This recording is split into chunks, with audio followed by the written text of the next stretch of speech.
Hi all, and welcome again. This is part 2 of basic piano know-how. I'd like to start off by telling you guys about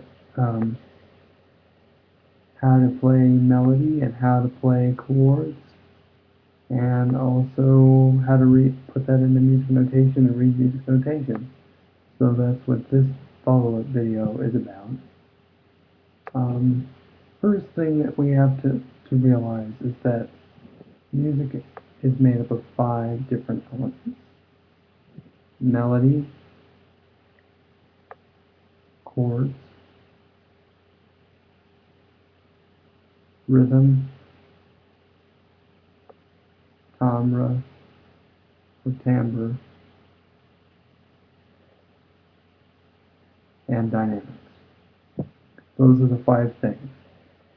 Now when we play piano music and we read piano music or music notation of any kind, we keep in mind what our instruments can do and what they can't do, what we as musicians can do and what we can't do. But how do we play within those 5 elements? Well, that would require an explanation of what each is. So, for the first element, the melody, the most important, you have to have some sort of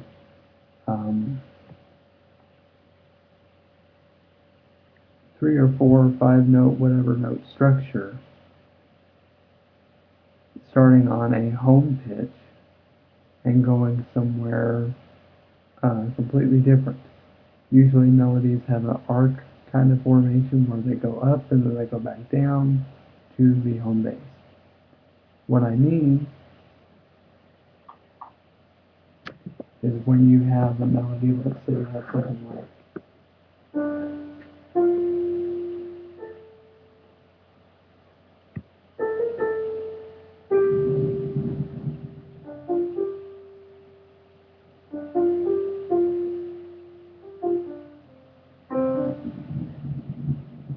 okay, that's an example of a melody. That could be the main melody of a song of some sort. That could be just about anything you want it to be. But it is a melody. And even though I brought it up out of nowhere, that's kind of what melody consists of. Melody consists of notes being played in succession. We call the distances between those notes intervals. So intervals are just degrees of degrees of distance by which we measure how far it is from one degree of the scale to another degree of the scale. For example, let's say we start a melody on C and we call it 1. Let's just roll with this for a minute. You start with on 1 and you want to do a melody, you can go from 1, 3, 5. Where am I getting these numbers? When you play a sequence of 8 notes, one after the other like this, 1, 2, 3, 4, 5, 6, 7, 8. There are 8 notes in what is called a scale. A scale is just a collection of notes that make up the position or the key that you're playing in. And you number each of these notes from 1, which is basically your beginning note, to your 8, which is similar sounding note, but it's 8 notes higher than the original home base. So when you play a melody, it's consistent of these numbers. 1, 3, 5, 1, 4, 5,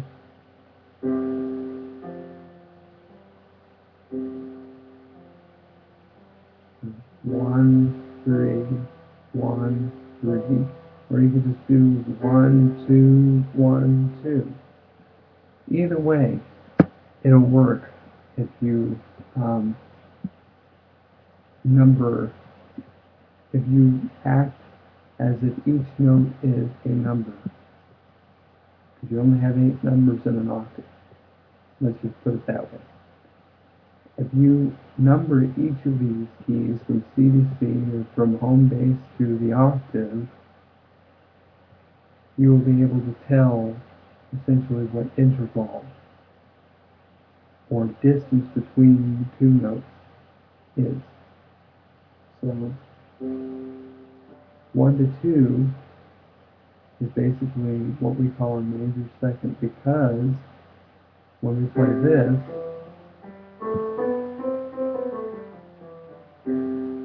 that is a major scale because of the raised third here. So 1, 2, 3, 4, 5, 6, 7, 8, 1, 2, 3, 4, 5, 6, 7, 8, right back down. And when you do this kind of thing, you always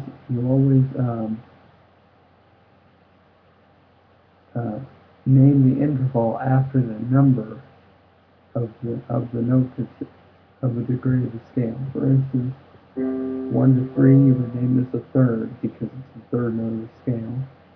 1 to 2, you would name this a major second because it's the second note of the scale. 1 to 4, you would name this,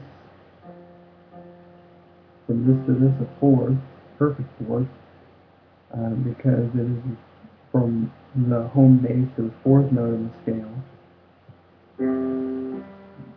You would name this after the fifth note of the scale, which is 5, so that's a perfect fifth. You would name this from home base to note 6, which is a minor 6, because of the dark quality. Here, this is from home base number 1 to note number 7 in the scale, so this would be a major 7, because a major 7s always are what are called leading tones, which means they naturally want to go to the octave. And finally, you would have this. You would have from home base key number 1 to key number 8, which is basically the same key, 8 notes higher. So you would have from 1 to 8. And that just is called not an eighth, but an octave. An octave comes from the octa, meaning 8. So that's why they have that. So the intervals all line up proportionate to, or they're all connected to each other. Trying to find another way to explain it, but it's getting complicated. But yeah, they're all related. You number them 1 through 8, and the ending note of an interval is what gets the label, example, third, fourth, or fifth. So that's one thing to keep in mind. Another thing to keep in mind when you're writing melodies is that each of these melodies can be brought into chords. This is kind of a complicated chord, but it is a chord. You would basically call this, a major triad with the second note of the scales stacked in there. So it's got a little bit of a dissonance. If you were just doing this,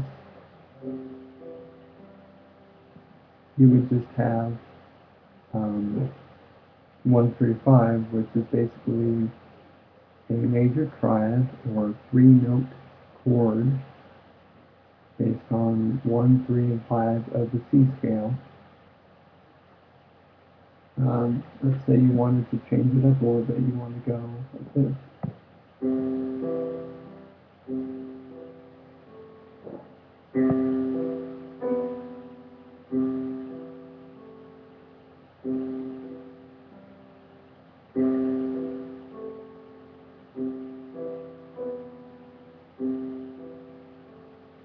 That could be a melody in itself, or it could be what is called an accompaniment. Accompaniment just basically would be the equivalent of chords under the melody. Or, you know, when you hear a melody, it always has something else underneath it, and that is its accompaniment. So, um, how do we read this in musical notation? Well, we read based upon a 5-line staff in both hands, the piano, right and left hand. We have our melody. Let's say we can have our melody in our right hand, so we could play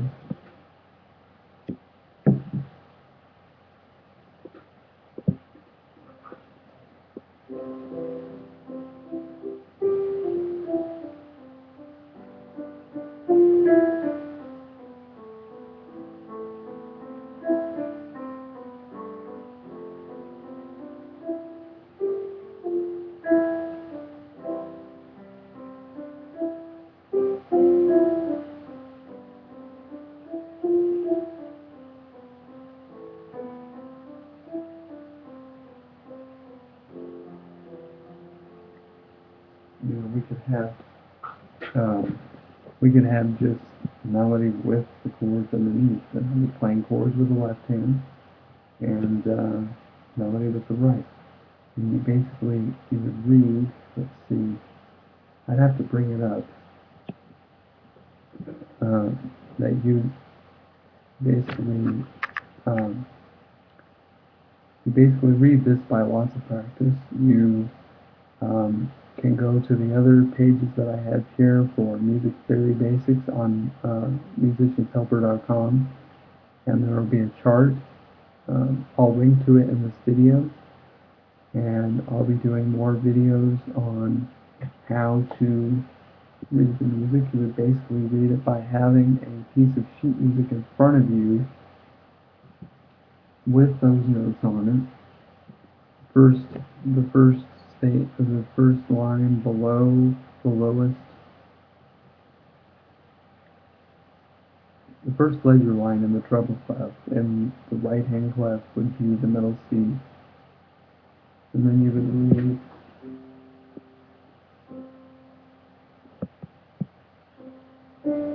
and then the next state, the space before the first line of the treble clef would be D. Then the first line of the treble clef would be E. First space of the treble clef would be F. And G, and A,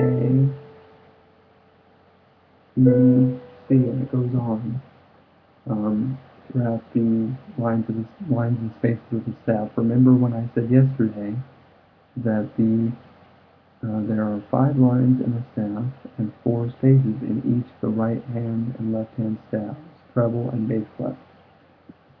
If you memorize that and you look at the links that I have posted at the bottom of this video, you will be able to see exactly what I'm talking about and how we read these. Generally, most books will have a chart, much like the one that I'm going to give you at the end of this video, or in the link at the bottom of the video, where each note is labeled inside the note head, and it will give you all the note names throughout all the octaves. I'm also going to actually try to give you, this is a side note, I'm going to try to give you a finale worksheet template that will help explain this better as well. So go over to the Music Theory Basics page and go to the link that is connected at the bottom of this page, and it will explain to you what I mean exactly. So I guess that's all for this video, and I will promise to put up another video that is better, that explains it better. I just wanted to give you a general idea of what the whole thing was about, reading music notation.